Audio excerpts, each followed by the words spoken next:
Sorry, I just got back. My token keeps disappearing from the map whenever I zoom in or out. Yeah, it does that. I don't know why. I apologize. Okay, that's fine. Just make sure it's not me. It is not just you. Okay. Welcome, everyone who's watching the stream tonight. This is session 1 of the playtest for Autumn Court Productions' Adventures in Ravenwater. This is a level 1 to 5 campaign. It's basically a brand new setting in a brand new world. It is generally 5e compatible. I will be your game master, Erlon Seishu, and we have our cast of characters for this group. I'm going to start with the first person in order on my screen here.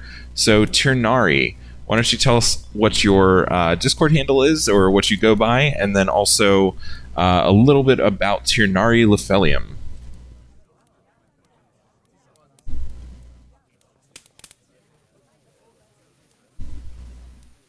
Oh, sorry. I'm not used to the control to talk thing. What is my Discord handle? I think it's Chisholm or maybe Smoke Bomb Ninja. I don't really remember. I can find that. It's like it's Chisholm or Clay or something like that. Yeah, maybe it's Clay. Yeah, so Taniri is kind of a loner. You guys probably read her thing. She has no memory beyond a certain point. Gives her a little. She gets a little. So she's easily annoyed and sometimes quick to anger, but she's usually pretty good. She spends all her money the second she gets it, basically. These are some of the things I just rolled for. Yeah, I'm looking to get to know her a little bit myself. See where she goes. But yeah, that's all I really got so far. All right, excellent. Next we have Skarn, who is Soul. The Discord. Yeah, no. So I go by Soul or Austin, whichever one really. My character's name is Skarn, and yeah, was there anything else I was supposed to say? I honestly forget. Tell us a little bit about Skarn. Oh yeah, no. So he's he's like a bit of a rough and gruff, tough kind of guy. But he has a bit of a soft heart. He's a pretty nice guy. But he also has a little bit of a bad side. Okay. Oh, and he's an Orin Blanket, which is like a possum guy. Like a possum guy. Okay, we'll go with that. Kai, Hemia. Hey, Thank you. so my handle is Kai Corbin. My character is Hemia Blackspring. She's essentially a nymph, born of a tree. What kind of tree is that again? A bloodwood? It is a bloodwood tree, yes. It's Bloodwood similar to tree. like an ironwood, but like, they drink blood and stuff. Yeah, so I have, or she has some cool vampire-like powers, and she can suck some hit points from a dying creature around her. She is pretty much been around for a while, finding how she got born into this world. Okay. Excellent. John. Yeah, Farmer John, Black John, literally any flavor of the day could be my handle in Discord. You can find me by the "you're about to get fucking redacted" photo. Anyway, about Brunhilde, she is short-tempered, that is quick to anger, but she doesn't want conflict if there doesn't have to be conflict. She did some bad things in her past, and she's just out on a very long walk to clear her head. Okay. Anything else we should know about Brunhilde and her companion? Don't touch your horse without her permission, or her for that matter. Okay. What's her horse's name? Fruitcake, because boy howdy, does that thing like fruit. Okay. And finally we have Autumn, Vanessa. Hey, I'm Autumn, and I go by Vanessa B on Discord. So Autumn is a needling witch, pixie needling. So she's teeny tiny, like 2.5 inches tall.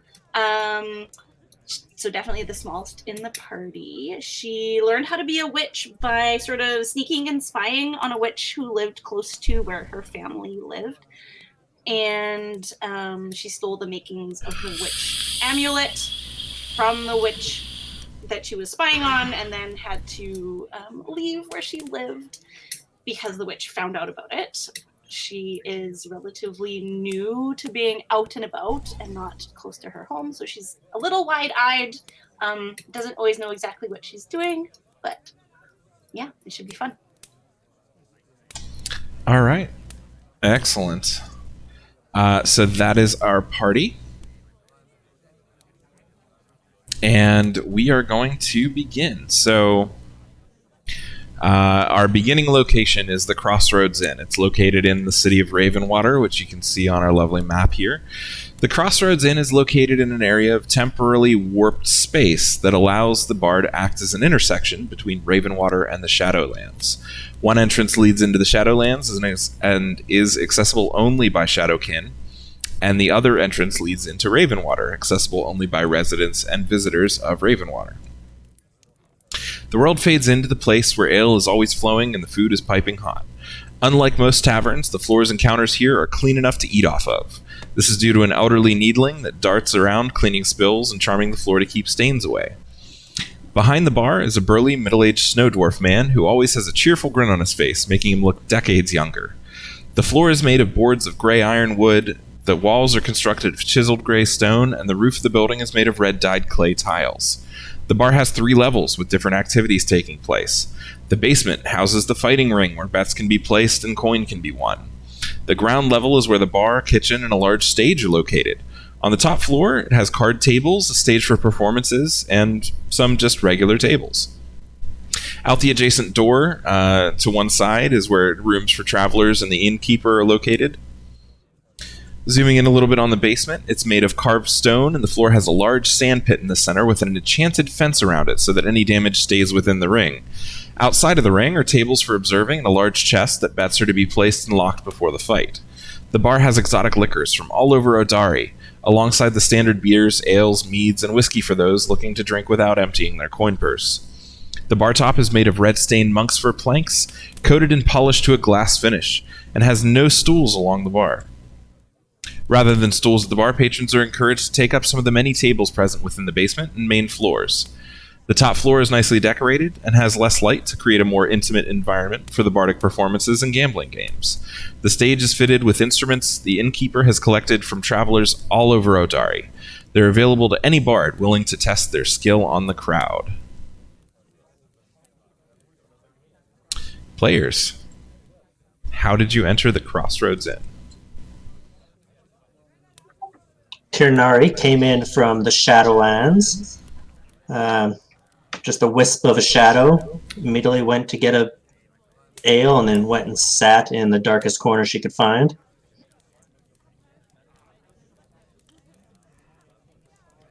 Autumn's been zipping around the bar for a little bit, trying to like spot when people don't have their attention on their drinks and just steal a little bit if she can, and then also look for bits and pieces to collect from the floor.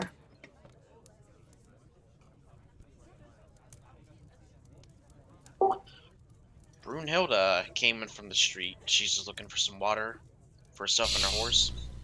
Maybe a bet for the night.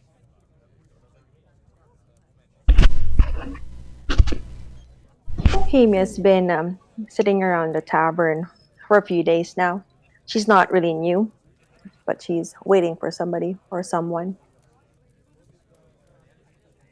Skarn is just sort of trying to relax, it seems like. He's just sort of like laying back in a chair, just sort of taking in his surroundings, just sort of happy to find a place that he can rest for a little bit.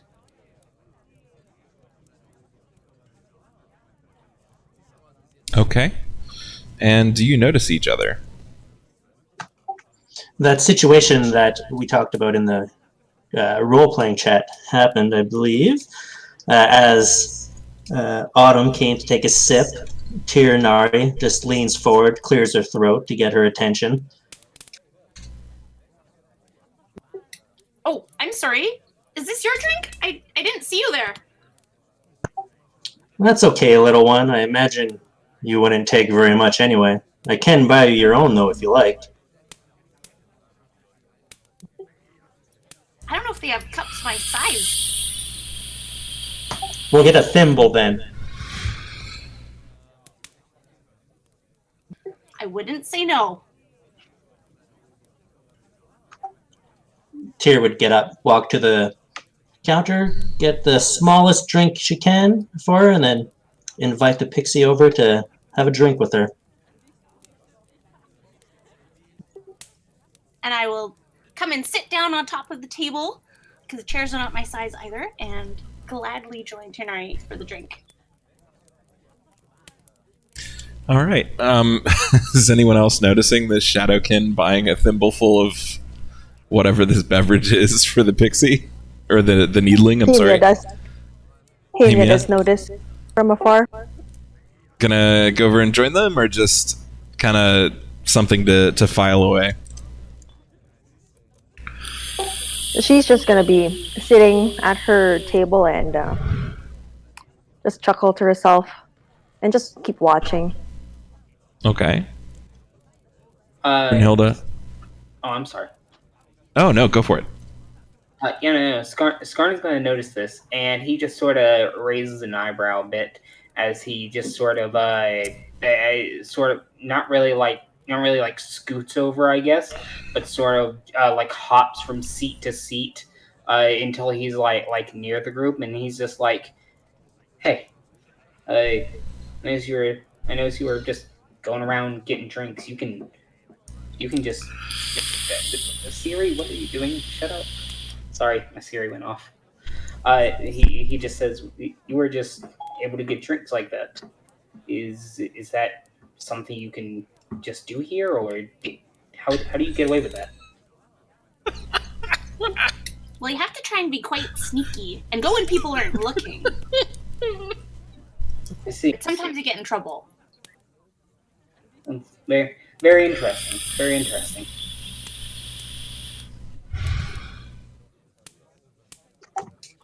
Why is that lady staring at us over there?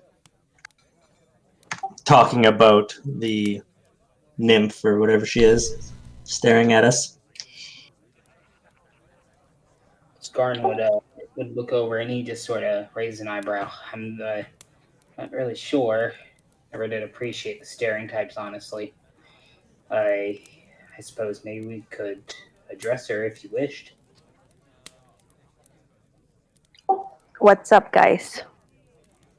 What are you looking at me for?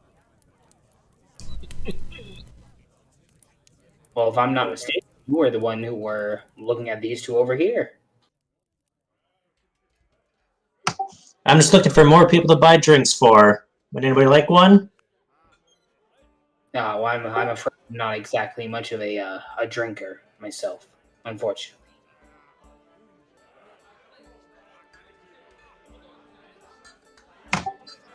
Perhaps a glass of water and milk then. I wouldn't mind some water.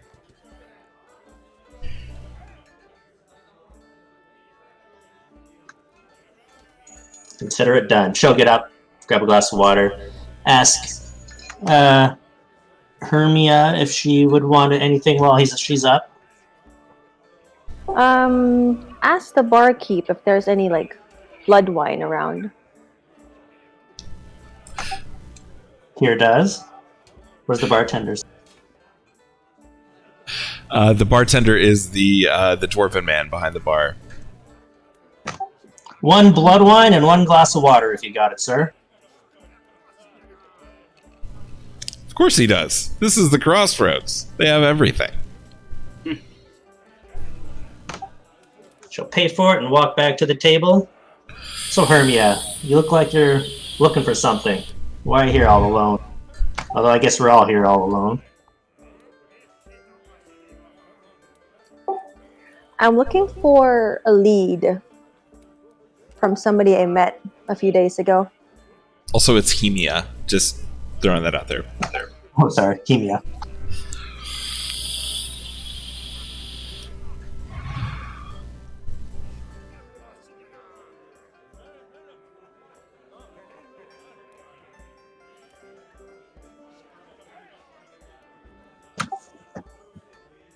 A lead, you say? I'm always looking for a good lead. Skarn looks towards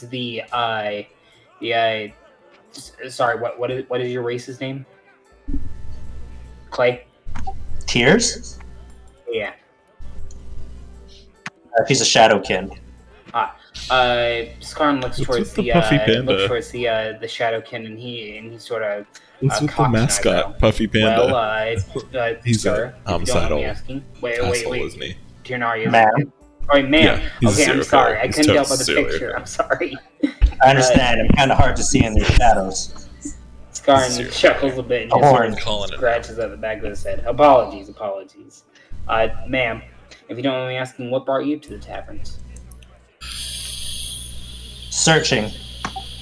Not sure why. I don't remember much, but I know I'm looking for something. Well, both of you seem to be searching for something of some sort. Coincidences, I suppose. I guess I don't know what I'm searching for. I'll know it when I find it. Hmm. And you, little, I'm sorry, you're a pixie, yes? Pixie needling. It's like a pixie and an imp together. I see. And, what might have brought you to these taverns? Oh, I'm just traveling and seeing, and I kind of got like chased away from my home by this witch, so I'm just sort of, seeing the world and trying to get into a bit of trouble, maybe. Who knows? Something exciting. Well, be careful and make sure to watch your back. These places can always be dangerous.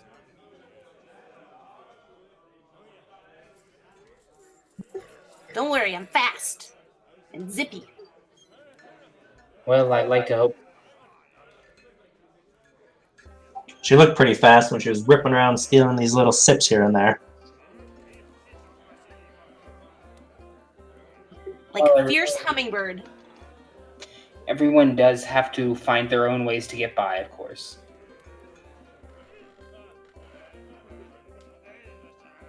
And how about you? What brings you here? Oh, well, similarly, I'm just a bit of a wanderer, I suppose. And I noticed this tavern, and I came in here to just sort of kick my feet up, get a rest, meet some people, etc., etc.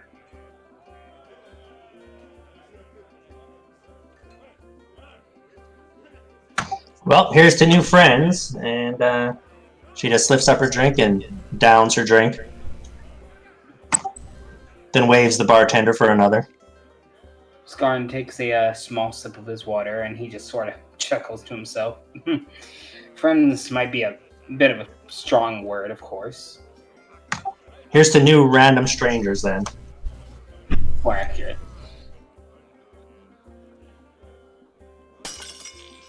Oh, sorry, I dropped my glass. I'll get another. Skarn just nods and he says, "Of course, take your time." Oh. What was that noise?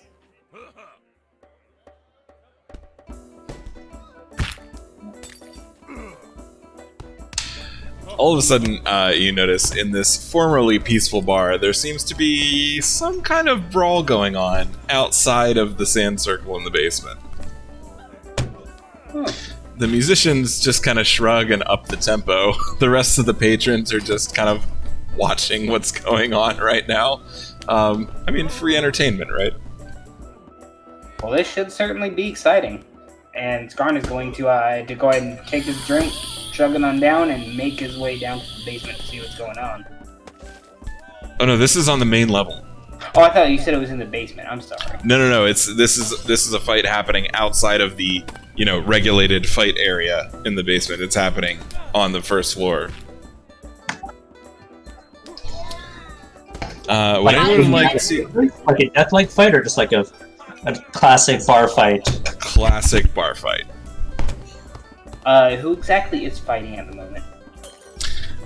Currently, you can see there's some kind of fight. The main actors, the ones who are really like going at it for blood, seem to be a Shadowkin and a Kaip, which is a kind of big, burly, kind of like badger-looking guy.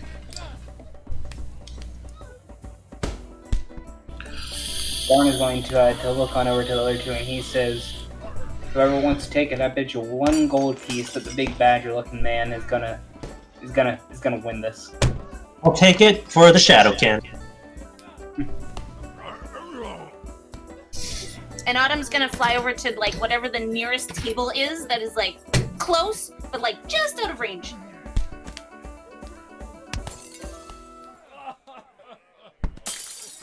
And watch. Okay. They're still going at it, and at this point, one of the glasses flies over and cracks one of the musicians on the head. Ooh. So now the band's in on it. Whoa, that looks like it hurts some.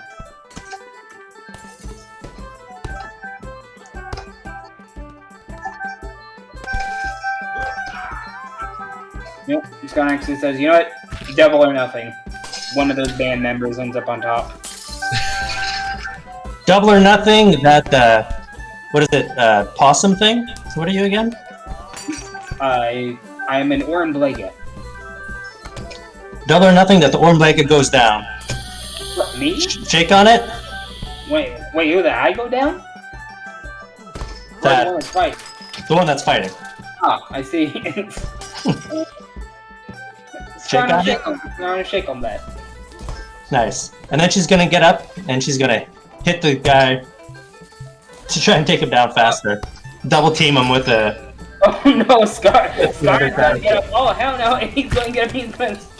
He's actually gonna run over and try to punch the Shadowkin. Okay, there are actually some spells flying around at this point.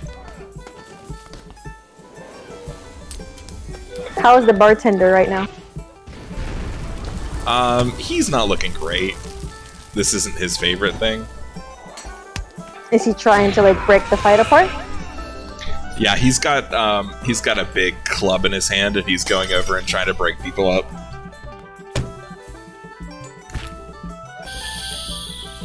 Darn looks around and he realizes how much of a tussle everything is getting into, and he looks like, and he just blinks at it and he says, "It seems things may have gotten out of hand." And he's going to put on his hood and he's going to try to very slowly start sneaking out of the room and try to make so it out towards the exit. The fight is basically blocking off all of the exits right now, and the 5 of you find yourselves basically pushed into a corner, kind of together. The rest of the bar patrons are kind of on the other side, but you got kind of stuck in between the fight and the rest of the room, right? And then all of a sudden, there is just a giant explosion.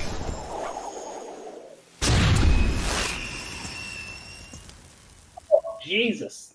And when the light fades, you and the inhabitants of the inn, basically all of you, find yourselves just pitched out through the wall into the main square of Ravenwater. Turnari, this is especially important to you because you were tossed out the Ravenwater door or wall, and there is no longer a door to the Shadowlands.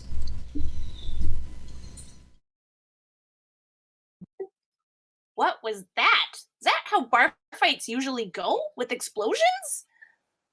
Damn it, I'd say about half of them. Half seems about right. Damn, is that shadow portal gone? I kind of. It's pretty much gone, yeah. I suppose you were one of the ones who came through that portal. That I was. And I plan on going back through that portal. Looks like I'll have to find a different way. Looks like you're stuck here with us. Do we know if that explosion came from the bar fight or from something that was going on outside? Well, there was a lot of, like, kind of magic being thrown around and stuff, so honestly, you're not really sure.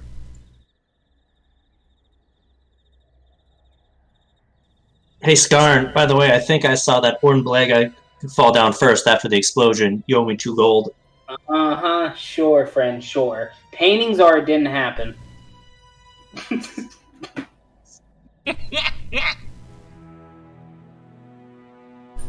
All right, so you're out in the middle of the night in Ravenwater Square.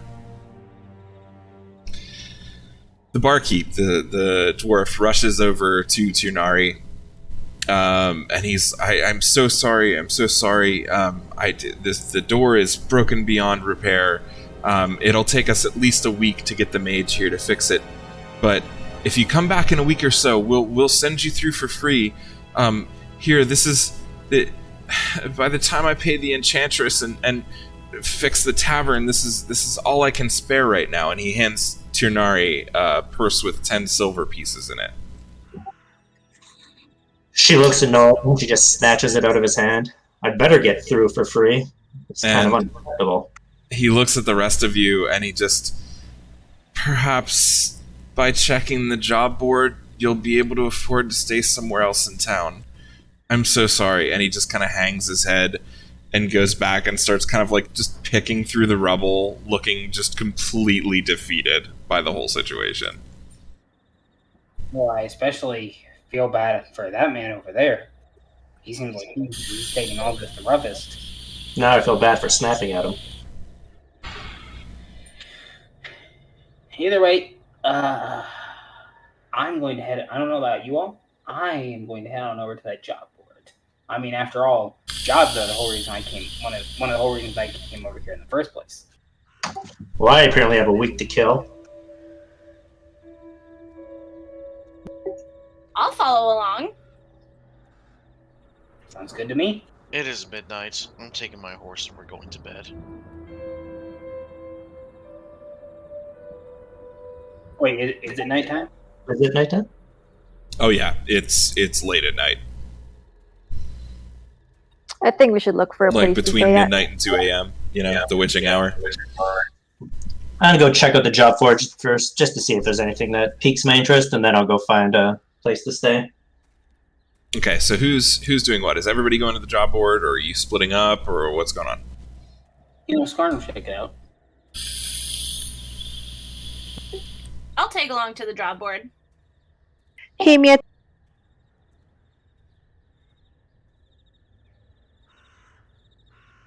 I'm sorry, all I got was Hemia. Hey, Mia too, sorry. Brunhilde, you coming to the job board, or are you just going straight for a stable? Brunhilde has had absolutely no interaction with these people, so she's just gonna go to the stables. Okay. Going over towards the stables, they are on fire. Well, that's unfortunate. There might be stables at the other end of town, but you'd have to walk past this very interesting group of characters to get there. Is there a lot of things on fire right now? Should we be helping put things out? Like, is No, like, it's multiple pretty much buildings just the on fire? stables that are connected to the inn. Like some of the magical explosion, like caught the thatch roof on fire kind of deal. But the townsfolk seem to have it handled. So it's not like a citywide emergency or anything like that. No, it's a plot device to keep the stables closed. Well, I guess she'll go with these people that she has zero interaction with. Okay. So, the job board is made of dark weathered oak wood. It has 2 large pillars on either side, holding up a roof to keep the board dry and out of the wind. On the large, flat, porous board are a collection of papers that have been nailed in.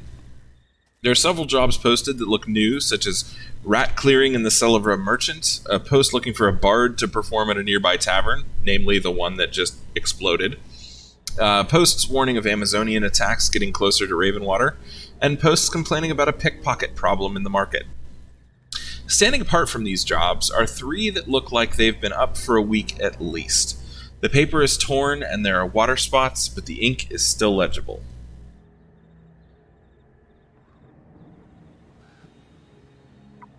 Are those the ones you mentioned, or do they say something else? So the 3 that I mentioned, that look like they've been around for a minute, these are the jobs that have higher rewards posted, and for some reason they're still here.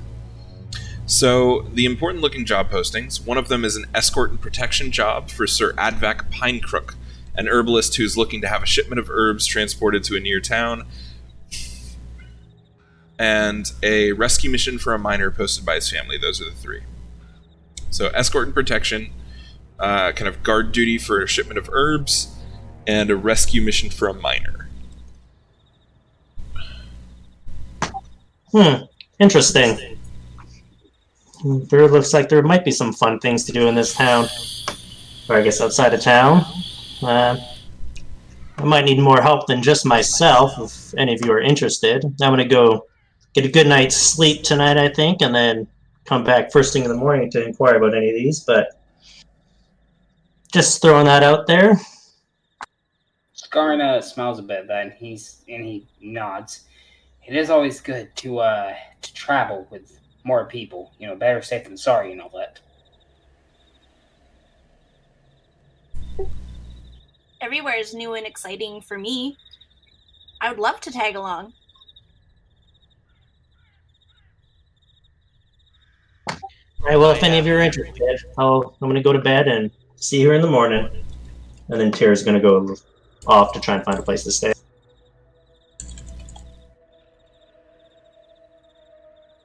Okay, so you all kind of split up and have a loose agreement to meet in the morning, except for Brunhilde. So you kind of go and you find places to stay, each to their own. All of you have things with your background that should afford you a night's stay somewhere in town. So why don't we go through those? So Tirnari, where can you stay generally if you're in a town?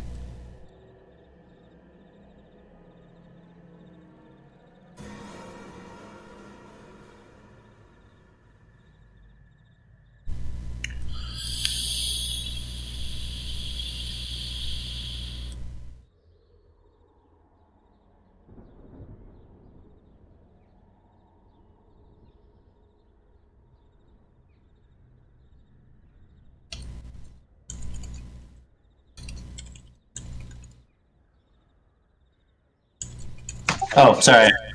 I'm pushing control again. My bad. So I have a background feature where I can roll like 1 or 20, and there might be someone in town who knows me, or I roll a 100-sided dice. Okay. So go ahead and just do # D100 in the chat box there on the rolls table.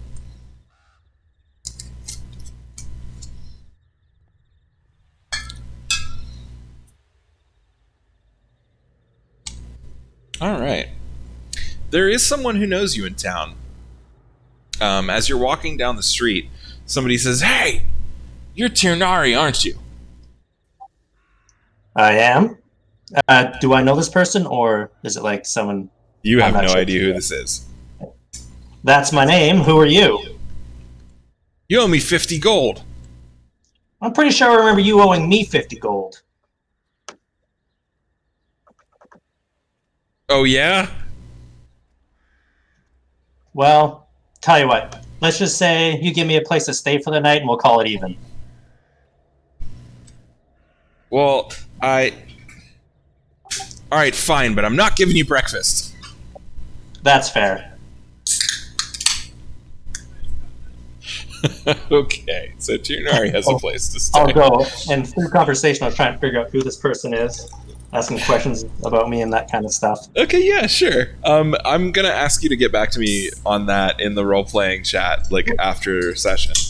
Yeah, no problem. So just make a little note of who this person is, because that'll feed into your backstory. Skarn, what do you have for room and board? Let me check. Thank you so much, babe. Thank you so much. I know I'm like asking a lot of you. It's just that my ankle is I super know I broken. wrote down somewhere in It's here. still swollen as fuck. You're so good to me.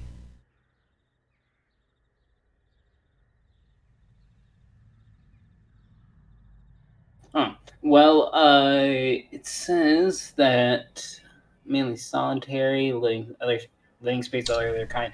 Are there any? He's going to sort of, I guess, try to get like a sense of the area and specifically see if there are any other, smaller communities of Orenblade that might be nearby, like others of his kind that he could, share with.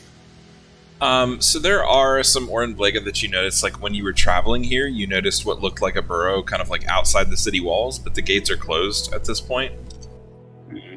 There is, however, a fairly sizable kind of like just like a Central Park type of area that you walked through on your way here.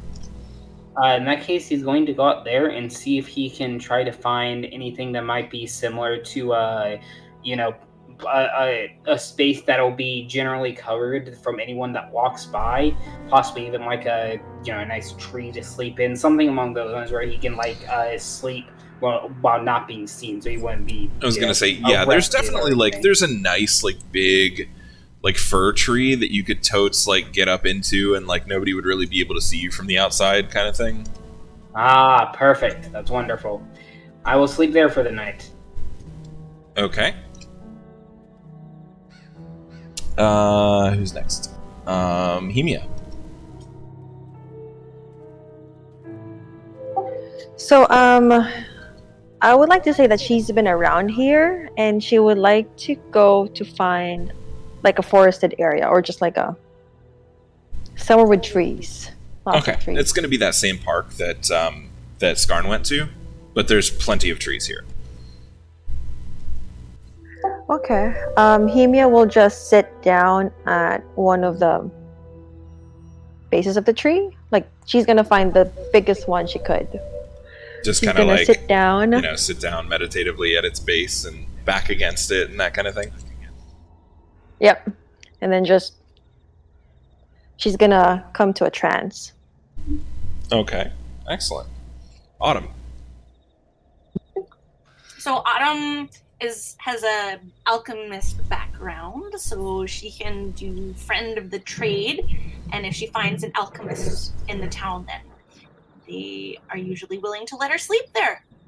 Okay. So wandering through the market district a little bit, or I guess zipping around through the market district a little bit. Most of the stores are closed, but some of them still have lights on because a lot of the shopkeepers like live in their quote-unquote stores. And you do find a place that offers like potions and enchantments and that kind of thing, and you're like, oh, this could be an alchemist's house. So I'm gonna knock on the window. Tap, tap, tap. Okay. A sleepy, kind of like a little bit out of it guy comes to the door and he's like, what? We're closed. Come back in the morning. I was wondering, are you an alchemist? I saw your shop with the potions and stuff. Oh, yes, I am an alchemist. Me too. Maybe we can like trade stories and stuff tomorrow. But at the moment, I'm kind of my inn blew up, and now I'm kind of looking for somewhere to sleep. Do you think I could just like tuck under an eave in your house? Your inn blew up, and you want a place to stay. Yep. What do you think? Roll alchemy for me. Because he's basically gonna say, like, prove you're an alchemist. What's the formula for XYZ random alchemy thing?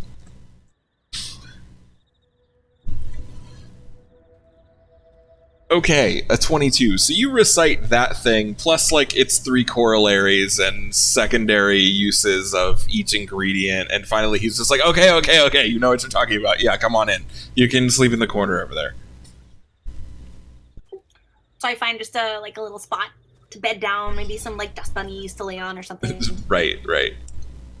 I keep forgetting you're literally like 2 inches tall.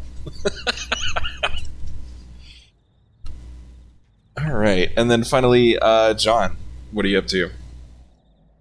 Sorry, Brunhilde. Brunhilde has Valor's Descendant. Means people are a little bit nicer to her in town, but she's just gonna try to find an inn. And barring that, just sleep next to her horse in the stables. Okay. So you do manage to find an inn. It's pretty much booked, but they're willing to let you sleep in the hayloft for free. And because of that, they're also going to stable your horse for free because they do have extra stalls. All right. So it's not the nicest place you've ever been, but I mean, it's clean and it's dry, right? That's what matters.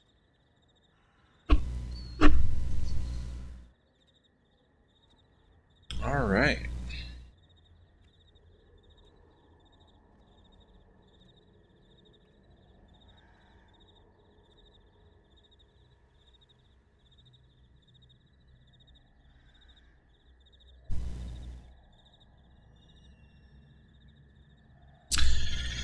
The next morning, everybody wakes up, kind of leaves their places that they hold up for the night. And what are we up to, folks? As Tyr leaves, just gonna yell back, "Don't forget you owe me 50 gold," and then she just wanders off to the job board. Okay. Who was the other one that was sleeping in the forest? It was Himia, right? Yeah, that's Correct. me. Yeah, so as Himia sleeping, Skarn is just sort of going to just like randomly pop What you down do? ab a tree, and he's just like, "What are you doing here?" As he's just like hanging upside down, like right in front of her. Kimia is gonna be. She hasn't been. She was sleeping the first 4 hours, but she's been awake the entire time. But she's like crawling. She sees this possum person on top of her. She just looks up. Hey, So I just I know you're there. Yeah, Skarn just like popped out right in front of her, and he's just like, "Normally, other people like to sleep inside. Are you not like other people?" I'm not exactly people. And she points to her skin made out of like tree bark. Blinks a bit, and he just sort of just is just like squinting at her a bit closer as he's still hanging upside down from the tree, like by his tail, like Spider-Man style, as he like leans in closer to her. So your skin is like a tree. Does that mean that if someone like took a torch or like a match and like put it against your skin, your whole body would just go poof, like giant explosion? Not that fast. It would take like a huge torch for them to blow me apart. If you get planted in the ground, will you like grow into an even bigger version of yourself if someone like waters you every day? Actually, no. So I was a tree before, and now I have legs and arms due to this unknown magic that I've been wanting to find out for decades and hundreds of years.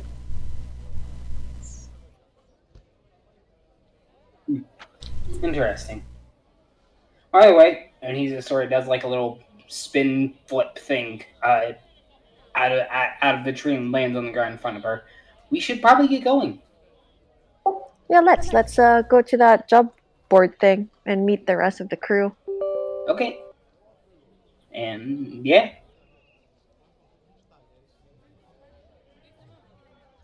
As Brunhilde leaves the stables with their horse, she's going to tip the people who let her stay there a gold coin and thank them. Be on her way to the job board because she has nothing better to do.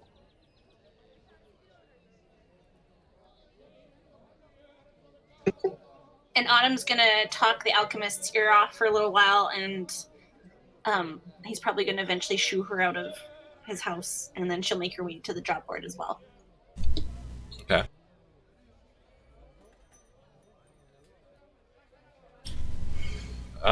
Is that everyone? I think so. Okay. So you guys arrive at the job board in the morning to find Brunello there with fruitcake in tow. And you take another look at those three kind of more important job postings, a little bit more in depth. The first one says, Sir Advac Pinecrook of House Pinecrook is in search of skilled and loyal sellswords to accompany him to the soon-to-be settlement of Pinegrove. Those who wish to enlist must be at the southern gate at sunrise on Muir Day. Payment to be discussed. Muir Day is like Monday, and you'll basically have... You all know just from, traveling and such that you'd probably have like a full day to spend in the town before you have to show up for the thing. That guy kind of sounds like a wanker. Why about this? Just hear me out here. Let's go down the jobs and let's see which one is worth the least. Because normally the ones that are worth a lot of money, not as many people will take because they're more dangerous. So that means that the lower cost the job, the more quicker it's going to, go away. So these higher cost jobs, they'll probably be up here for a long time. So let's see which one is worth the least for the moment. I'm not sure I agree, but yeah, let's take a look. I'm more interested in this rescue mission. Okay. Second job posting. Help wanted. Missing men. Our husbands have been missing for over a week. They left on a mining trip that should have only taken 2 days, and they have not returned. We are unable to go out to the mine as there are many dangers between here and there. Please bring our men home. On the bottom of the job posting, it states, if you're willing to take on this job, please find Seraphine Winslow at the market. Look for Winslow Mining Company. Ooh, that sounds interesting. It's more my style than escorting some rich snob. I assume he's a rich snob. I don't know for sure. Rescuing randoms. All of this. Let's rescue this poor sap. And if this escort mission is still here afterwards, then we'll take that too. I also like this one. We can look up ASAP. I don't want to wait around here all day doing nothing. You had mentioned there's a third one? There is, and if Adobe will stop being a jerk, I will read it to you.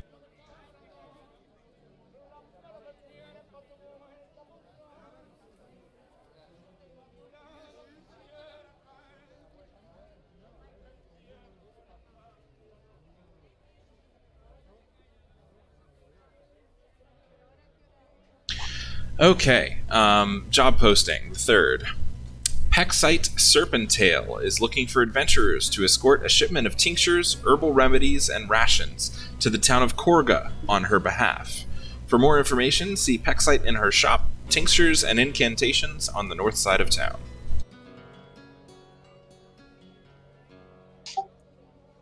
That's got a number 2 ranking for me. I'm still in favor of looking for these missing men, though. What do you all think? So just to let you guys know, this playtest has 3 tracks. Basically, which job posting you take is going to be the whole campaign for you. It's not going to be just what the job post says. It's going to go down the rabbit hole from there. But you're picking a track, right? In that case, my vote is.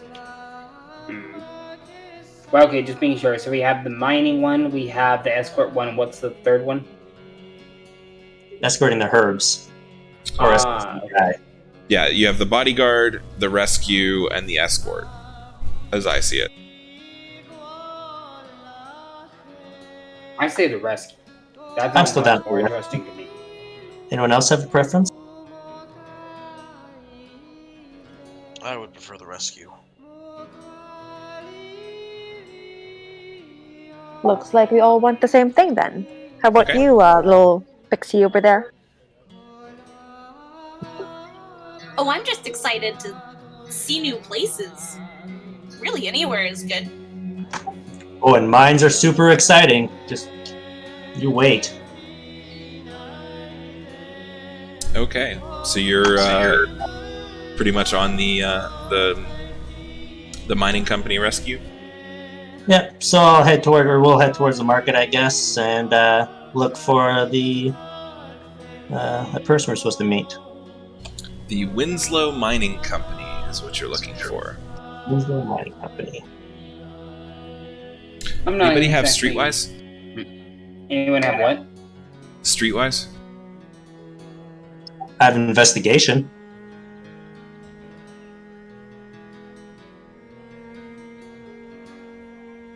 But not the feature Streetwise.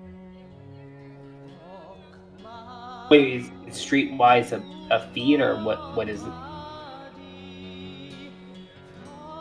I'm sorry, it's a skill.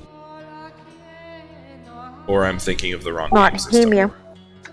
No, you're right. It's a new this thing. Sorry, I am currently playing 5, 6 game systems, so I get skills confused very regularly. Nah, you're okay. Oh yeah, not this one. Survival? Let's go with survival.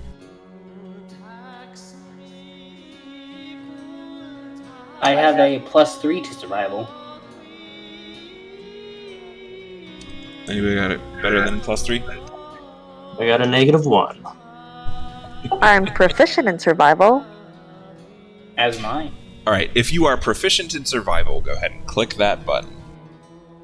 Wait, there's a button we can just click? On your character sheet in roles, there is, yeah. Oh. Not a good day for me.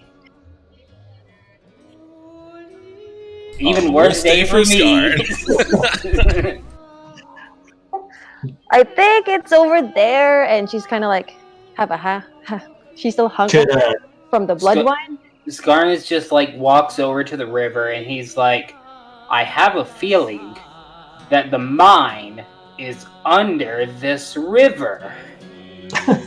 I think you're super close. He's like, no, I trust me, I get this. And he Amy just is starts, like, no, that's how digging at rocks the- work, right?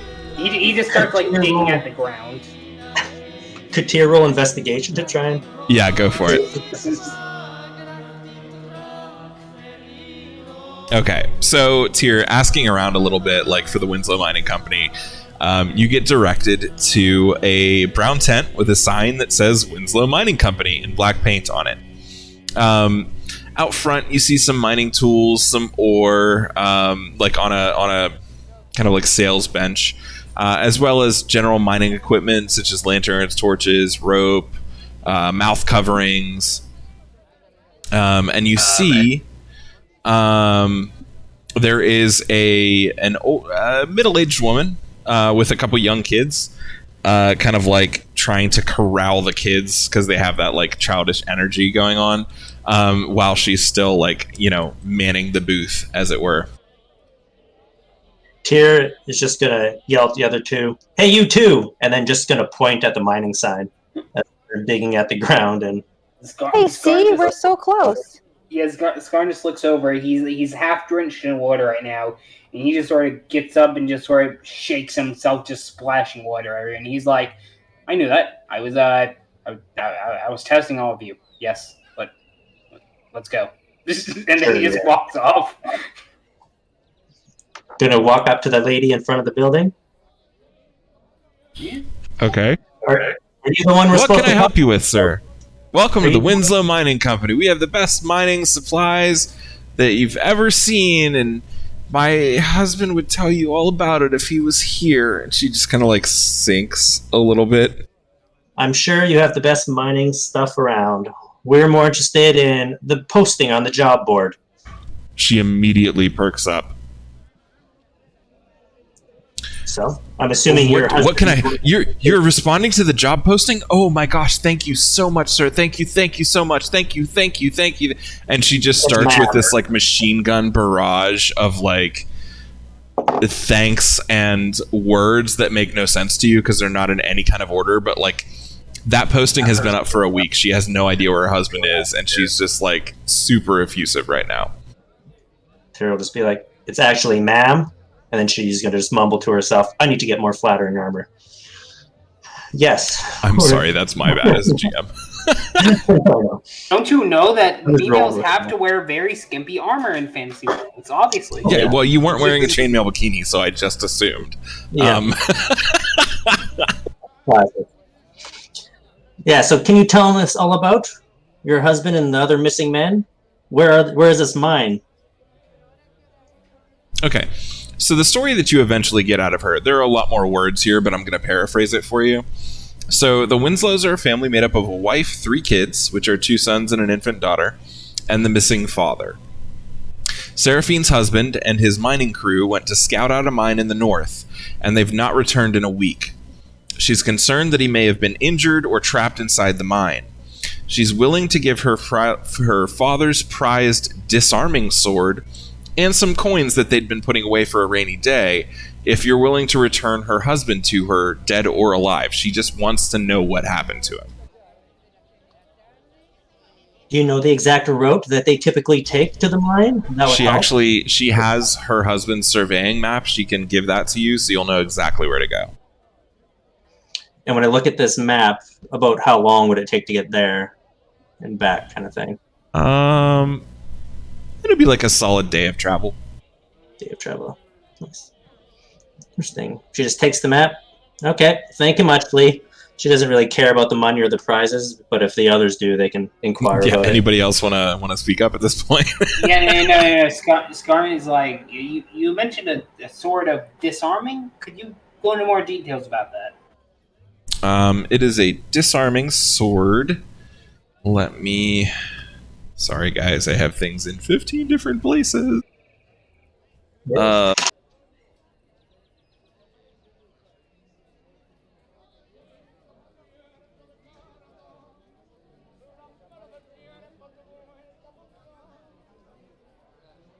I'm looking up the stats right now. Just give me a sec.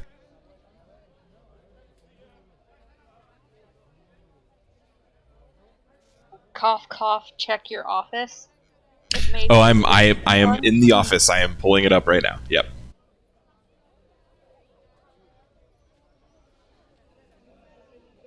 Weapons. Here we go.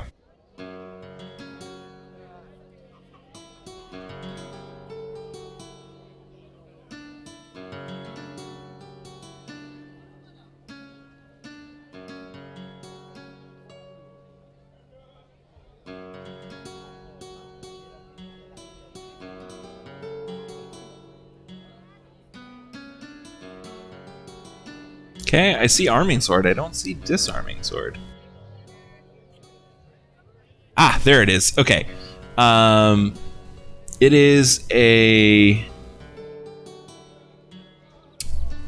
Okay, so this is a sword that's similar to like a thief taker's weapon. So like on one side it's like the standard blade. It's a fairly thin blade, so you get the sense that it might be like similar to a rapier. But on the back of it, it has these like kind of teeth that would make it very easy for you to catch up someone else's blade and disarm them with it. And this is kind of an exotic item. You've heard of these, but you've never seen one before. So this is definitely something that's like A, worth some money, B, pretty cool if you can use it. Ron says, this seems like a very interesting weapon. I believe it would be a fine addition to one of our collections. And he sort of looks around. He says, one of you, if you wish to have it, could take it. I, while proficient in the blade, am more so attempting to learn about, the more ranged category of weapons at the moment.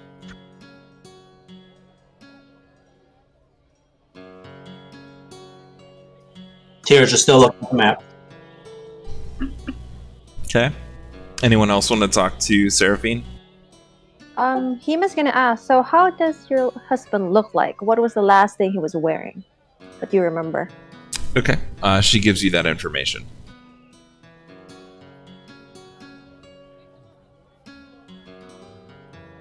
What kind of mine is it? Is there anything we should know about the place?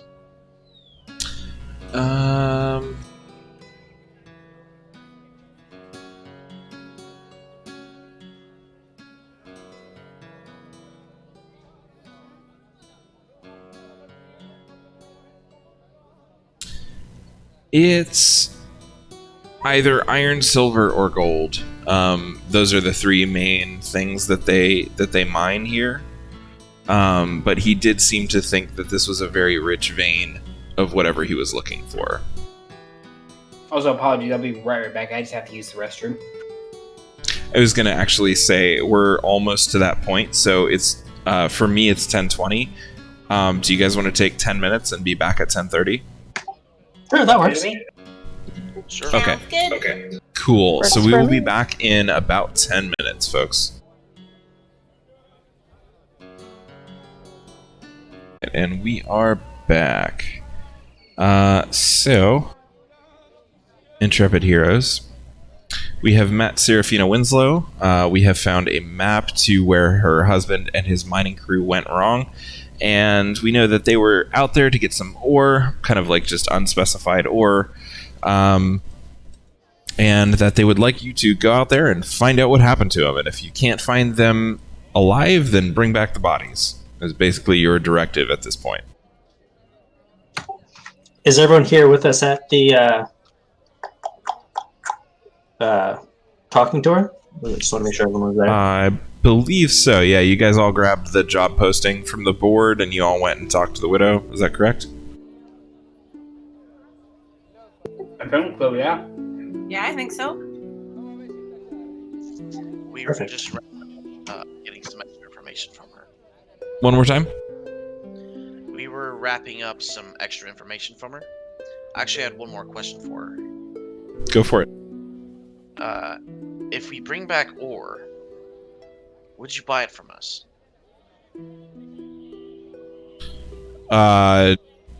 You don't have the look of miners, but if that's something that you're able to do, a deal could be made. Okay, just in case. I don't plan on swinging the pick around all day, but you never know. Yeah, mining is hard work. So now that you've talked to her a little bit, can I give you one more chance? Do you want to go try to kind of like check out the other things, or you're pretty set on this this job posting? Well, I So have for no reference, idea. one of them, the bodyguard mission, you'd have to actually leave town for, but the other one, the quest giver, is in town. Well, I'm not someone who normally likes things like, mines and the like, but I have no objections.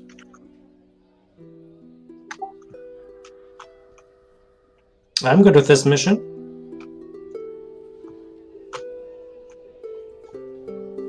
Same. Be good to do some, to do some good out here. I should rather rescue things than anything else.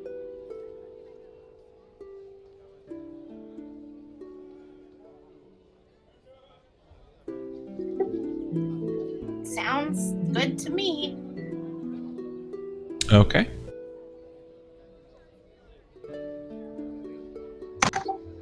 So Tyrion just looking at the map and basically start heading out of town.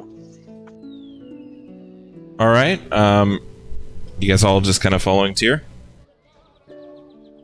I suppose so. Do we have enough rations and all that, or should we drop by a store and? do Yeah, that I mean, first? it's gonna take you like a day to get there, and frankly, I'm not gonna really worry about food and that kind of thing too much. There are enough different skills within your party that I feel like as long as you're taking a long rest every day, you're gonna be able to find food and shelter. Like, it's gonna be fine. Sounds good. Okay. Any other questions on that? Okay. Onward we go. All right. So you make good time. You actually get there in less than a day. And you come to kind of the mountains. And you are following this map, and you get to an area that's essentially just like a rock wall with kind of a hole in the bottom. It seems to be kind of natural cave type deal, but it's been obviously widened out by some picks and some other mining tools. Although it hasn't been, how do I say it, like polished as much. So this is a very rough mine, like the kind of thing that you are looking for, right? Like the kind of area that you would expect to find from miners who are just looking around and not necessarily like getting about their business per se. Nice. Is there any sign of recently people having gone in the mine or anything like that?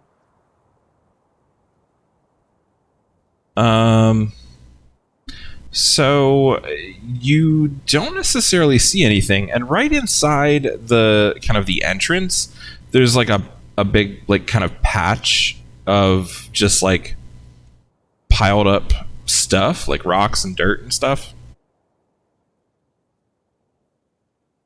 Is it cairn looking? Is it what now? Like a cairn? Like cairn looking? Like piled up rocks? Oh, like a gravestone? No. It's just like loose rock and dirt that's been kind of piled up, kind of like right inside the entrance.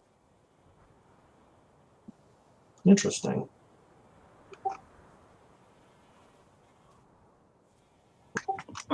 Is there a way that we could possibly know about how long this mine has been around, like a rough estimate, sort of thing? You know what? I will allow either survival, investigation, or nature for that. Can we all roll? Anyone that has one of those skills proficient. You said survival, Nature, or investigation. Let me just see right here. I got a 15 for investigation.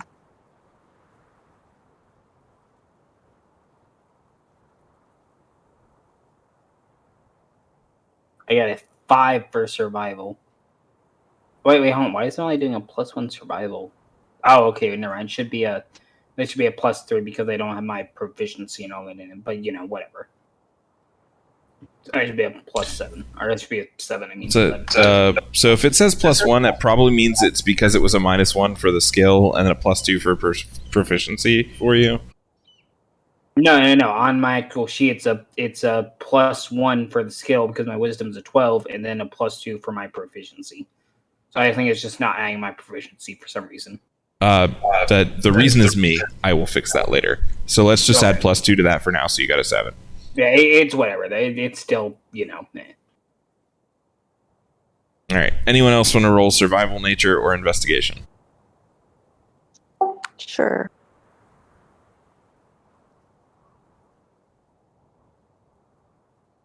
Nice. Along with that, Hemia will go to the entrance of the thing, put her hand down, and cast Detect Good and Evil. Okay. Garn just sort of notices the pickaxe and he's like, "Hey, I think there were miners here, guys."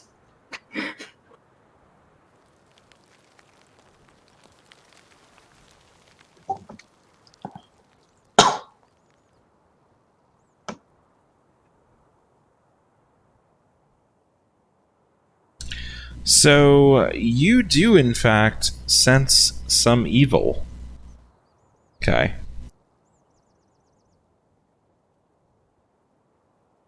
I put a hand up to the group. I sense some evil, guys. Garn just sort of blinks, Ben. He's like, "What do you mean by sense evil exactly? Because evil is relative, good and evil. It's very, morally gray sort of concept in general." Excellent. We shouldn't be judgmental here.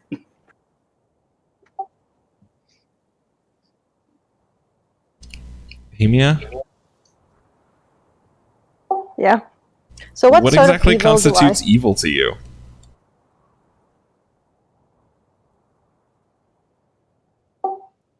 Something that has malicious intent. Nice.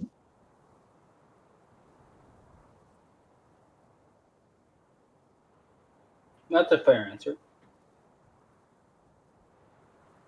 So did anything come out of the investigation and nature rules? Yes, the investigation kind of found an area that was more disturbed than the rest, and the nature rolls showed that actually.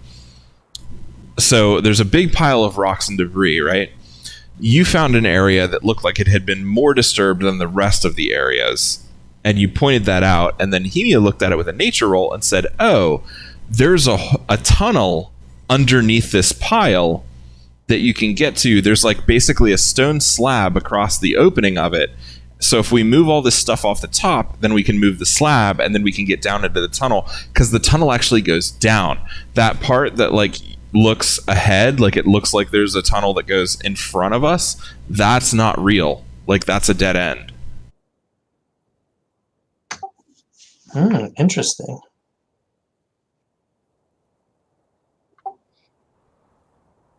Does Hemia sense where the evil is coming from?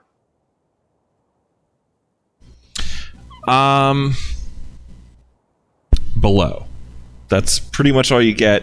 It's only supposed to act within a certain distance of you. I'm giving you more distance, but less specificity. Is that fair? Yep. I think it's like 30 feet or something. Yeah.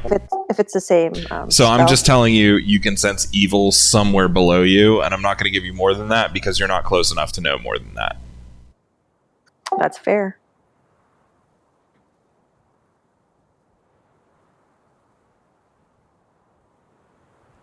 Also, Tyr is going to start trying to move away enough material that she can actually jump into the hole and maybe scout out the first little bit, go stealth and scout out the first little bit, make sure there's nothing waiting right at the beginning for companions.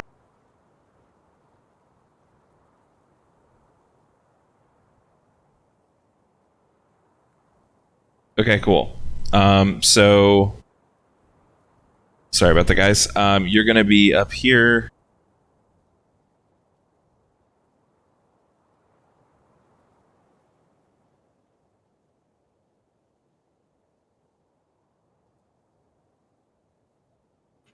Up where? I think I put my... Do you see where Tirnari is? That's where you're going to be. Ah, I see.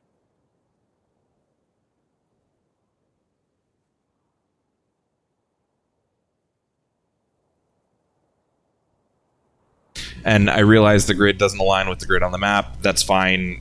The grid that we have is the one we're going to work with. Try not to put yourself in the middle of a wall if you can. Fair? Okay. All right. I can dig it. Now this is big enough for me and my horse to fit into, right? So far, yes. Yeah. Okay.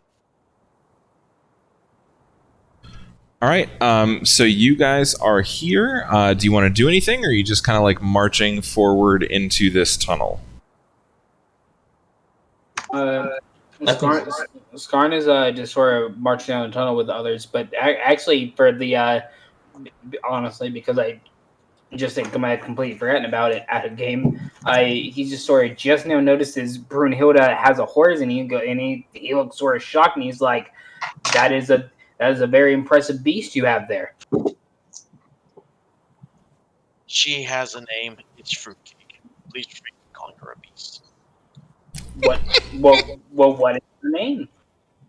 Fruitcake. Fruitcake. I just told you. Do you have wax in your ears or something? He sort of digs into his ear, Ben pulls out a chunk of wax. Well, I don't anymore. Disgusting. He sort of flicks it on the ground and keeps walking. Tyr's going to try and stay a little bit ahead and go complete stealth and meld in with the shadows so no one can see her. Because she's completely black from head to toe. Sort of looks around at the others, and he just looks confused. Should we all try to go in stealth?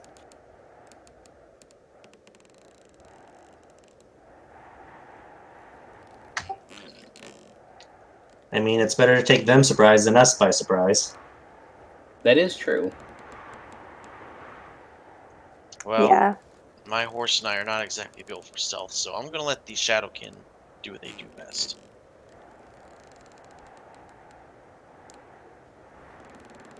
Skarn will attempt to go and do the same.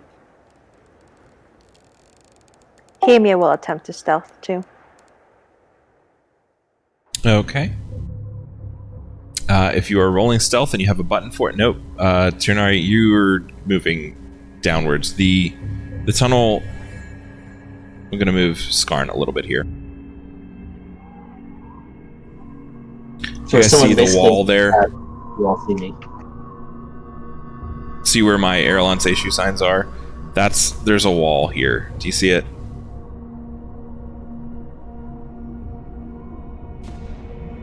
Oh yeah. So you guys have to go to the right, basically. Like, you can't go down. Perfect. Oh wait, hold on. It's blocking the map right now, but Yeah, I'm getting there. yeah. Okay, so here's a little bit more of the passage for you. You can see there's a passageway that leads up, and there's another one that leads down, and there's another one that leads like kind of straight forward. Do you guys see that? Yep. Okay, cool. And you see what I was talking about with the walls there on the graphic? Oh yeah. Yeah. Yeah, sorry. Like I said, this is not a real virtual tabletop, so we're all learning together. Yeah, it's perfect. All right, somebody got a natural 1 on their stealth check. So Ternari, as far as you're concerned, you're being quiet as crap, but the rest of the party is like wincing because every step you take, you manage to like kick 15 pebbles. I'm a bit hungover from last night. Fair. Oh, don't worry, Skarn isn't very stealthy either. He's just sort of like right beside Ternari, and he's just like, "We're being very quiet, aren't we?"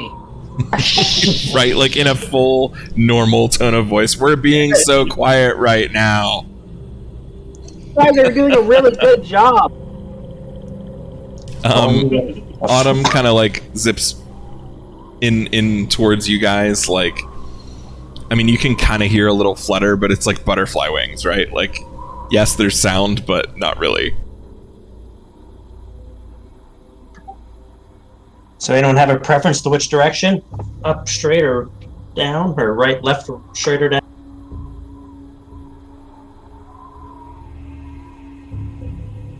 Camia would like to keep concentrating on her detect good and evil and see where the evil might be coming from, if that's possible. It seems to be coming from the right to the east, as it were. I'm gonna have to reset my page for some reason. It's not letting me like scroll over the thing right now. I sense the evil There we go. energy from the east. Should we head there or should we avoid it? More than likely, wherever the energy is, that's possibly what's keeping this miner wherever he is. So, I suppose it would be a good idea to check. I guess it's better to face them head on instead of them sneaking up behind us. We're not being sneaky anyways at this point, so What do What do you you mean? Super stealthy. might as well declare it to them. We're like the stealthiest stealthies, the stealths, the stealthlins. Are we the shadows? I'm Ternari used is to that. literally the night, Yeah, but also not being stealthy. not being stealthy.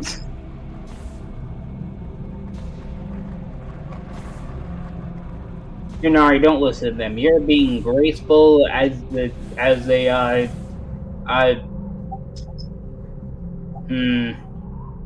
Oh, as a shadow. Yes. Thank you, Scar. Is there anything that Brunhilde can notice about right here, this wall that she's at? Yeah. Wait, why did Nari go south? I thought we were going east. Alright, that's my bad.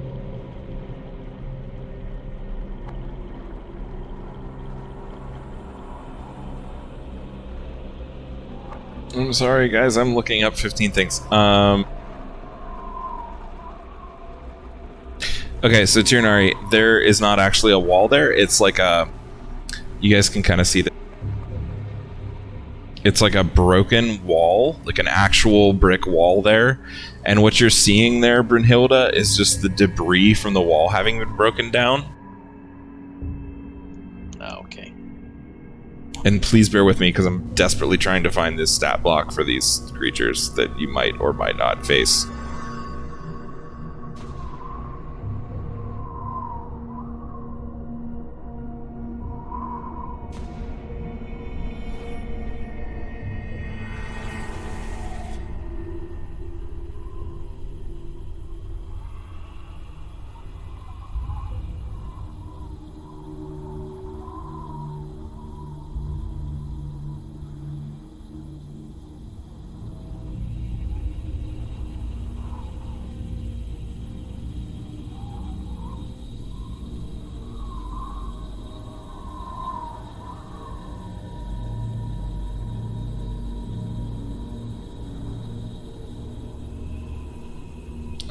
Nothing has names.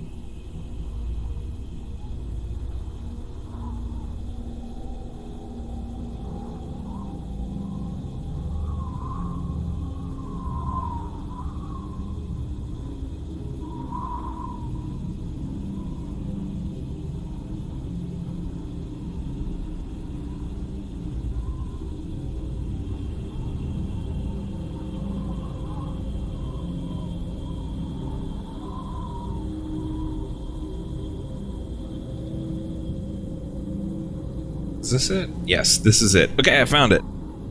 Huzzah! Alright,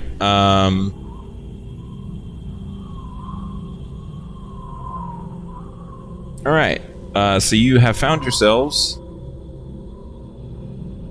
a room. And there is a door at the far side.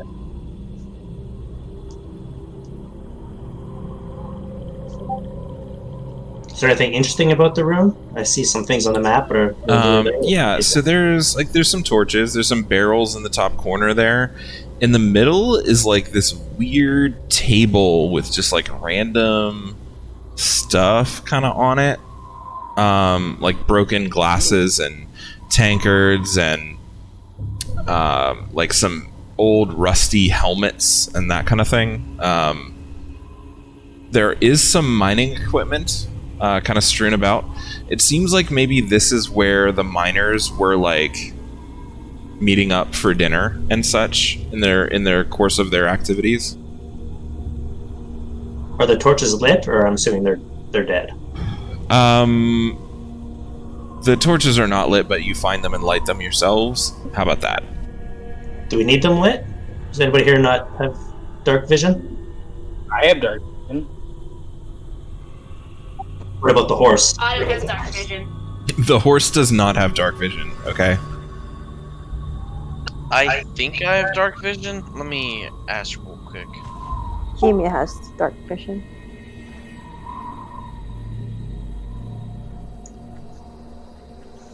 Tyr will go grab a torch off the wall and toss it to Broomhill in case she needs to light it for the horse, but she's going to try and stay out of the light, just ahead of I'd prefer if you handed me the torch instead of throwing it at me. Too late. Next time. Okay. So there's a door over here. You guys see where I put my little markers?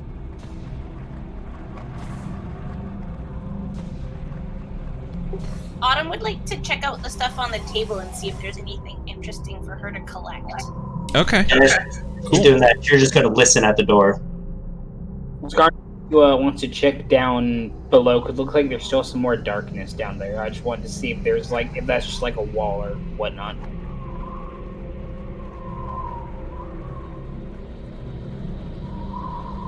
It sounded like a yes on the dark vision, by the way.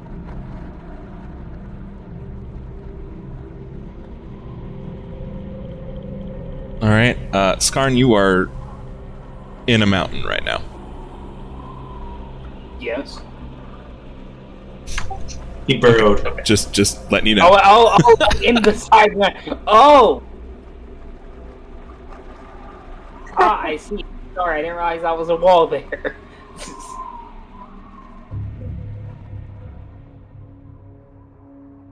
Okay, Skarn will go over here, and he, as he just like sort of bumps into the wall and like feels against you, like wait, I see now, I see.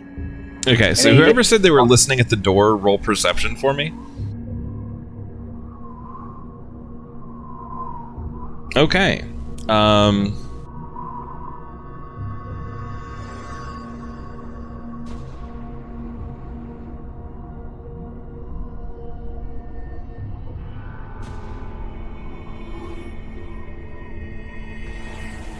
You hear basically nothing. Just some kind of like wind. Like suspicious wind, seeing as we're in a mine, might not be the best. Just airflow. I'm sorry, I shouldn't have said wind. You just hear some, like, you don't hear anything coming from the other side. Yeah, I just thought that might be a clue. So that. Hemia is gonna keep her eyes closed and just sense where the evil is coming from. Is it closer? Still coming from the east. It is getting closer, but to say closer, I mean, you really don't know at this point. It's closer than it was before, but like you have no concept of distance. Is that fair? It is certainly getting closer. I can feel it. Okay, I have an idea, but Skarn does not have the best intelligence, so I'm going to roll his intelligence to see if he gets this idea. Because it's a great idea. Hashtag D20 plus exclamation point int.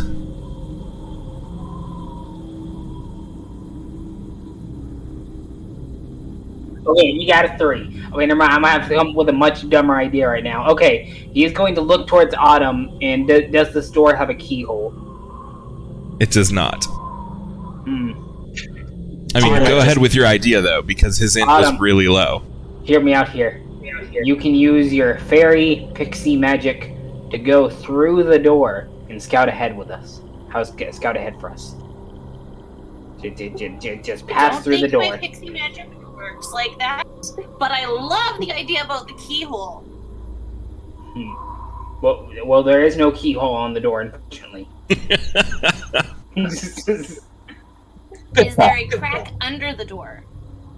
Nope, it's pretty tightly fitted. Do I find anything interesting on the table? Anything interesting on the table? You find some mining equipment mixed in with like super old kind of like battle gear, right? Like it looks like it might be stuff that like the miners brought back as like trophies when they found this like underground complex thing that they broke into. Because obviously where you are right now is not a mine any longer, right? It's like a planned building, right? But any little tchotchke for Autumn to collect? Not at present. Like everything on the table is either super mundane or like so rusty that it's not worth anything. So she gives a big sigh and joins the rest of the group. Okay. You guys opening the door? I'm just going to mention that Tyr's going to have one of her cool swords out in her hand as she slowly tries to open the door. Okay, so Trinari pulls out this sword that kind of looks like a butcher's knife. Skarn is going to pull out his longsword for the time being. Longsword in a shield. Okay. For the time being. Anybody else ready? Anything? Or are y'all good? I guess if we're readying up, I can ready a ranged attack, just in case. Okay, so pulling out your bow. Autumn's just baring her teeth in a fearsome look. Like she does, right. Hemia, anything other than your eyes start glowing? Sorry? I said anything other than your eyes start glowing? Hemia will just have her hand on her warhammer. Oh, that's right. Hemia is a badass, guys. She has a warhammer that's like almost as big as she is. Tyr's going to look at that warhammer and be like, And like have a little bit more respect for Hermia, assuming she knows how to use it. How big is she? You said it's about as big as she is. Yeah, this is a full, like, 4.5 foot Warhammer. Oh, wow. With, like, a 20-pound head. 40. Alright, anybody gonna kick down the door? I'm going to try and just open it first without making noise. Okay. If it's locked or whatnot. It opens, normally. Yes, it's very easy to open, actually. Perfect. Stick my head in and see what's over there. Okay, so it swings open, and you see another door down a short passageway.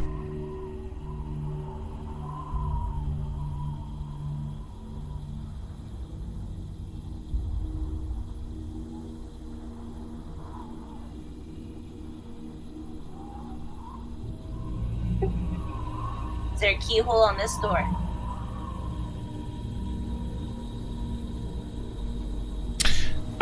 There is not. No.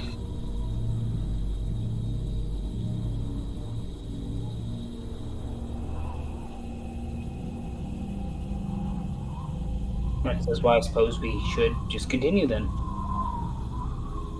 Do I hear anything at this door, or do I need to roll again, just to make sure? You would need to roll again.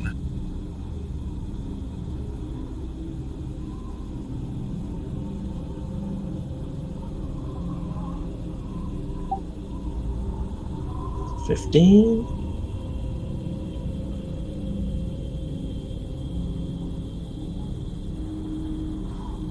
Okay, your perception is 15. I'm so sorry, guys. I'm looking things up.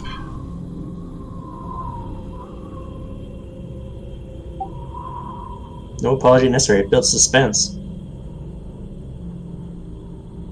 Because I neglected to, look up the map on a different screen. So now I'm trying to, like, look ahead and look at what you see at the same time, and it's a little bit difficult. Okay, so there is nothing in this room that you can hear. However, Hemia, at this point, you get the sense that there is evil in this next room. Like, you are within 30 feet of it, you can feel it. Can I tell what kind of evilness? It is evil. Can I tell Detect what good and kind of evil creature? is only going to tell you if it's good or evil in the way of, like, angels and devils kind of thing. So there is evil in this next room. And it's significant enough that it triggered your ability. So it's probably either some kind of evil magic or some kind of evil creature. Is that fair? Is that fair? All right, and I tell the rest of the group. As she says that, Tira's going to pull out her shield and get ready to push in the door. Okay. Everybody else ready? Skarn is going to ready himself. Yeah, I think I'm ready.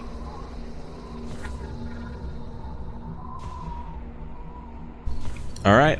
Moving into the room, you see there is a pit in the middle of the floor that just seems pretty much bottomless. And there are a bunch of corpses around the room. Oh, that didn't work at all. Sorry.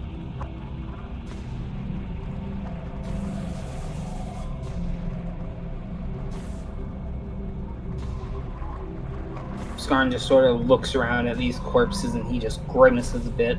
But then he sees a hole and he just sort of stares down into it for a moment, and then he just thinks intently at it. I wonder if you jumped down there if you would survive. Probably not. I guess that depends on how it goes. But Tira's looking at the corpses on the ground.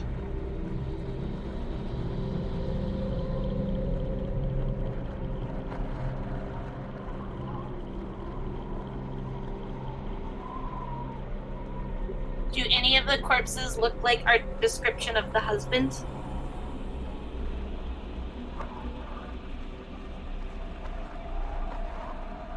No, they do not. Do they look fresh corpses or like skeleton type corpses?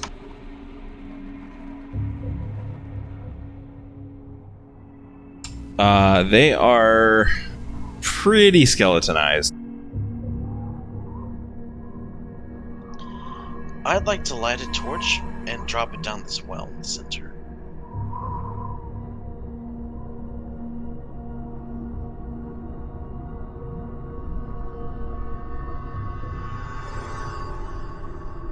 Okay, as you light the torch, the skeletons that are on the ground start like rattling and coming to life. Oh. Act as soon as we can. They're loud.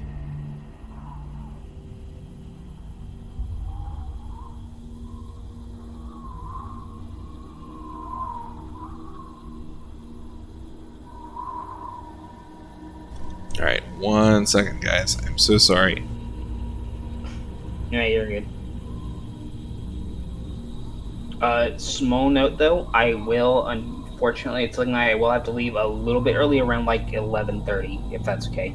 Okay.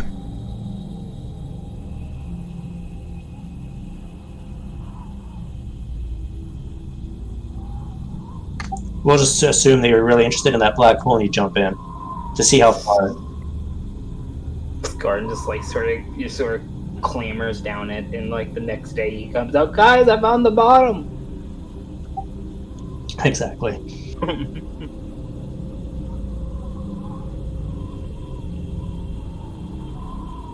Alright, I'm gonna have you guys sound off. So, Brynhilda, what is your HP currently?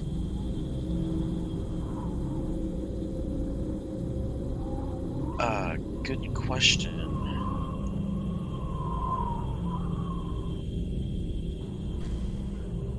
I'm at 12 out of 12. My horse is at 24 out of 24. Damn, fruit pie. Turnari, what's your health? 14.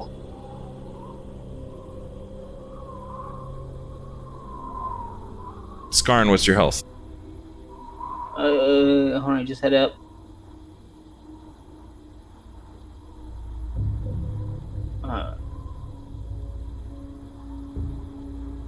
Shoot, where is it? There it is. My health is 12.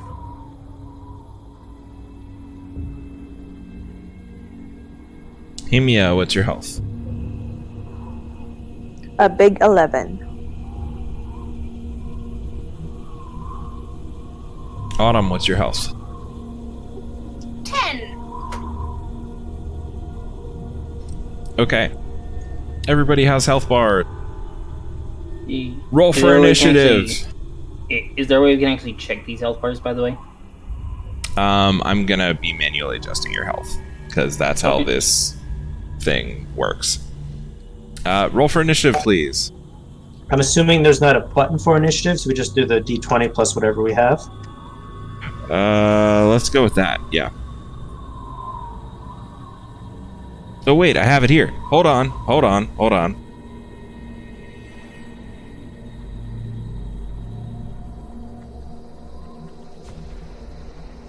Yeah, no, I need you to tell me.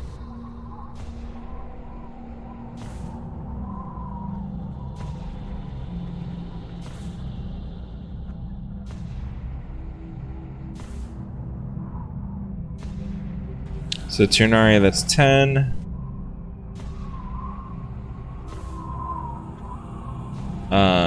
Autumn is 13. Skarn is 19. Brynhilda is 19. How do you do ties? Well, Whoever's I think I dex typed mod that is wrong. higher. Okay. So I think I typed that in wrong. It just did the 19 on the roll without my +1. Oh, it should have been +1. Okay, so you're Oh, at wait, 20 no, then. yeah. Oh, I see. You have an exclamation mark or plus exclamation mark one. Right. What? And Timia at 2.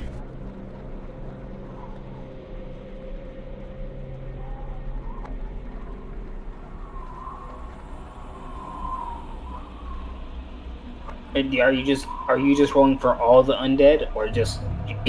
They all have the same because I am just doing it that way. Yeah, that's fair.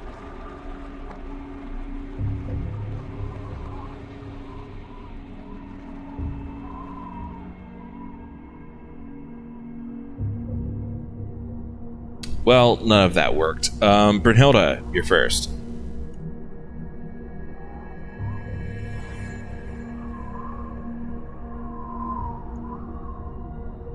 Alright, so I'm going to be attacking this one right here with my lance.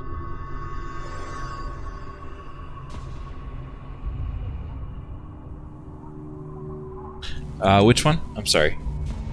The one right here that I selected. Oh, okay. Undead one. Got it. So 13. That will hit. Yes. And that's 5 damage to Undead 1. And then I'm going to move up and strike at it with the horse as well. Okay.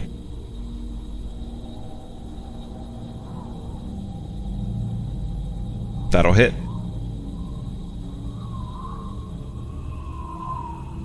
Eight damage. Well, damn. Okay. Undead 1 is not looking great. And you guys can see the health bar there to confirm. That'll be your turn. Alright. Next we have... Skarn. Skarn, seeing that, Brunhilde seems like she's got that undead one.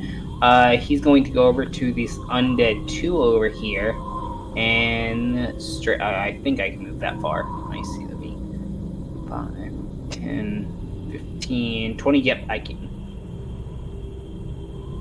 Then he's going to raise out his longsword and try to strike down on him. He's spring, I think. Alright, roll your melee attack.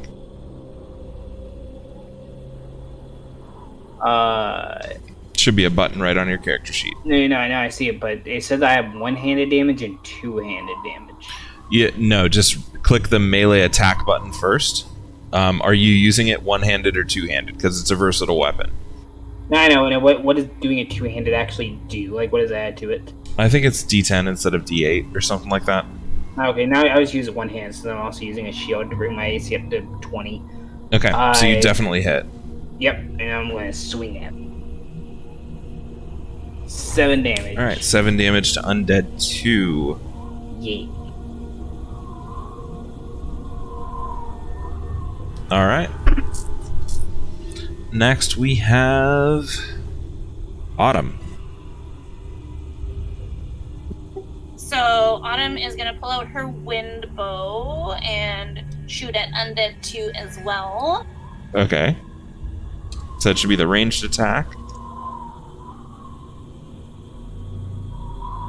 That is a natural 1, so you are going to lose that arrow.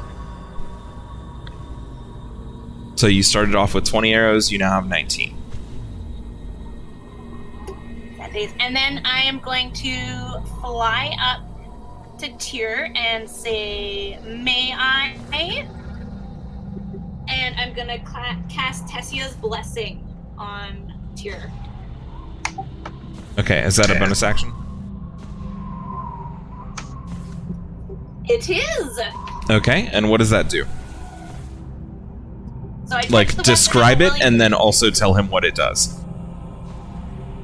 So I'm gonna touch your awesome sword that looks like the butcher's knife, and it's gonna start blazing with magic. And for up to a minute, unless I lose concentration, the weapon deals an additional 1d6 radiant damage. But be careful, because if you have a critical hit, there is a wave of radiant energy that surges forward in a 15-foot cone, dealing 2d4 damage to all creatures behind the original target in the space on a failed con save or half on a success. Neat. All right, so Ternari, one of your sixes, just blazes with arcane energy from Autumn's touch. Dang, that's bright. That was Autumn. Next we go to Tsunari. Nice. So I'm just gonna step in front of Autumn between her and that. Undead 3. Yeah. That should put me between, like, 5 foot away from both of them, correct? Correct.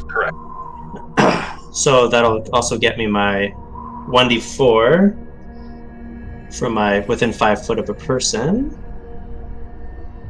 Then I'll swing with my sword. Okay, make your attack roll.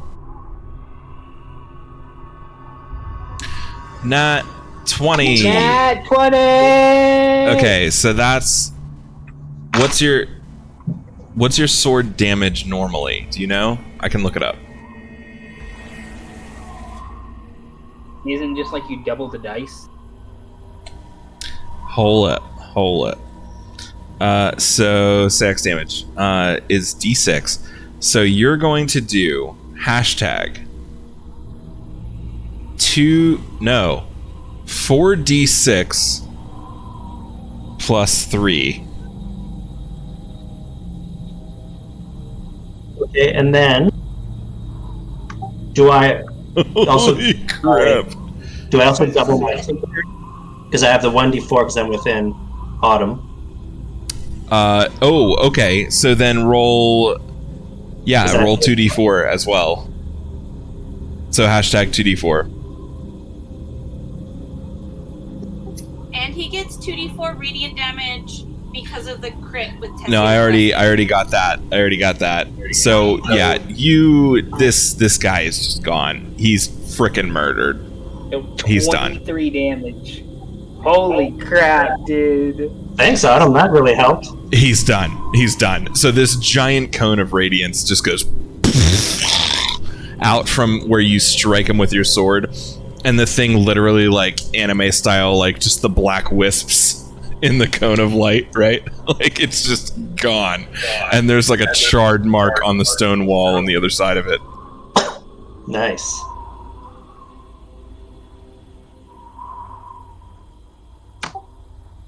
Well, that helped, Autumn.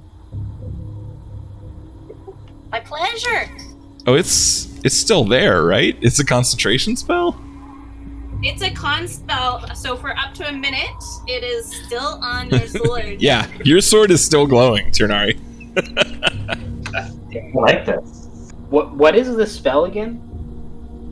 It's called Tessia's Blessing, and I just imagine that a Shadowkin holding a glowing sword probably looks pretty badass. All right. Hear me up. Do your thing.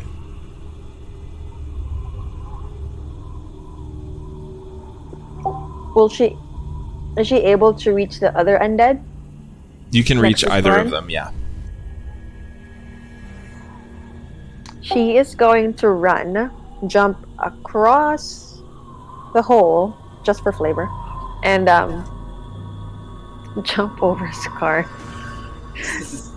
Okay, And, make an athletics check to jump over Skarn. Okay.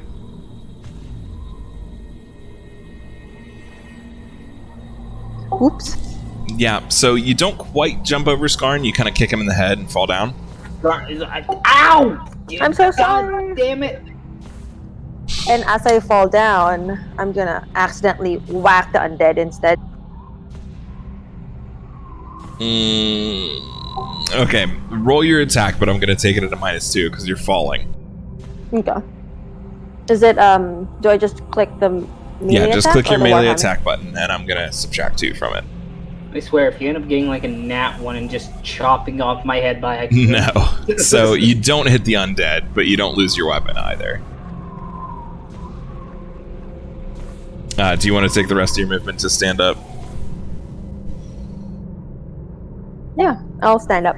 Okay. And Skarn, you have that rapid thing, so you can just stand right back up. You're fine. Okay. Also, by the way, who tried to jump over me? Himia. Oh, I was wondering because I saw Hemi. It was all the way like over there, so I wasn't sure. She's there now. Okay. All right. Undead 1 gets a whack. So he is going to roll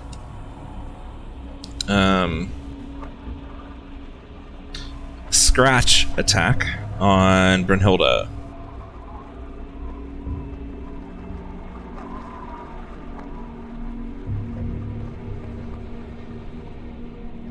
Yep, that hits.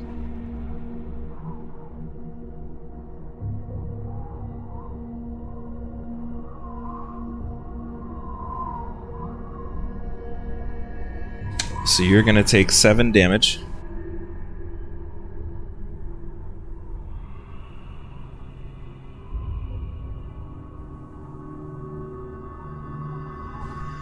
And then Undead 2 is going to get their turn.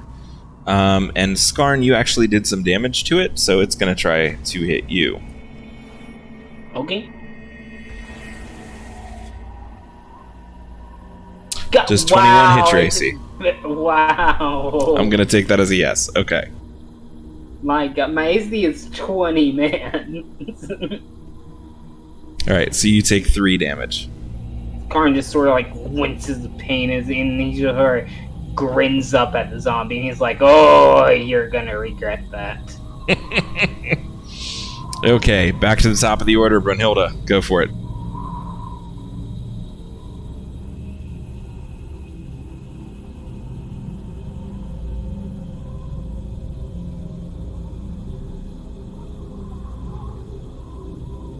That'll hit.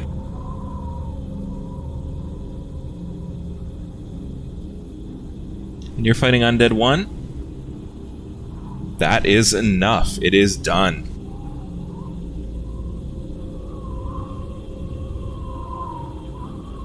Did you want to take any movement, or are you good?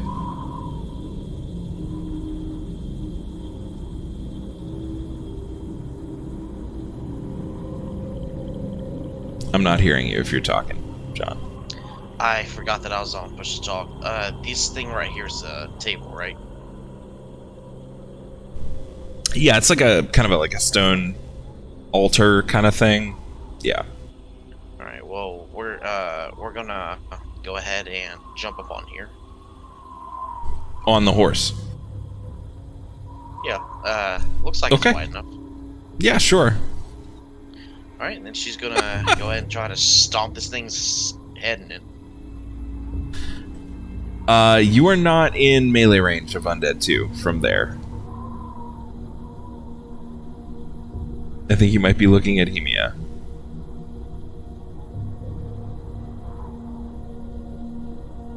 Ah! The horse mistakes Hemia for a zombie. No. Is that it? Do you want to... How about this? If you come around to that side, like that, then you can do what you wanted to do? Okay, yeah, that's... whichever works.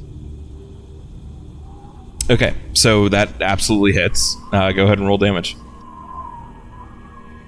9 damage.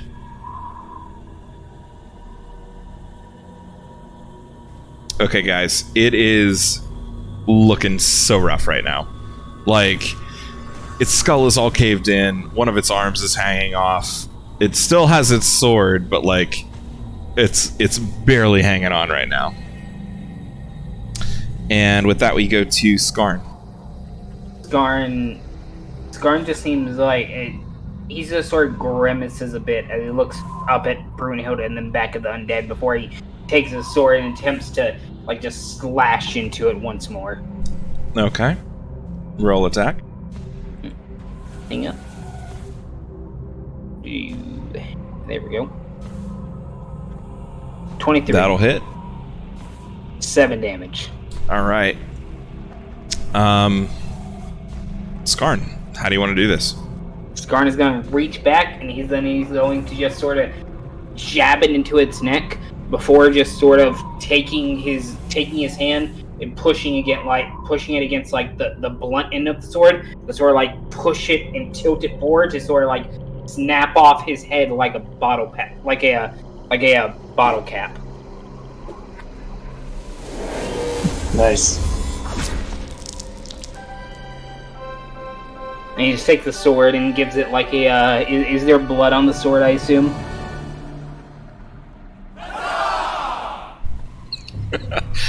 There is not blood on the sword. They were undead. They were dead long before you killed them. But you did the thing.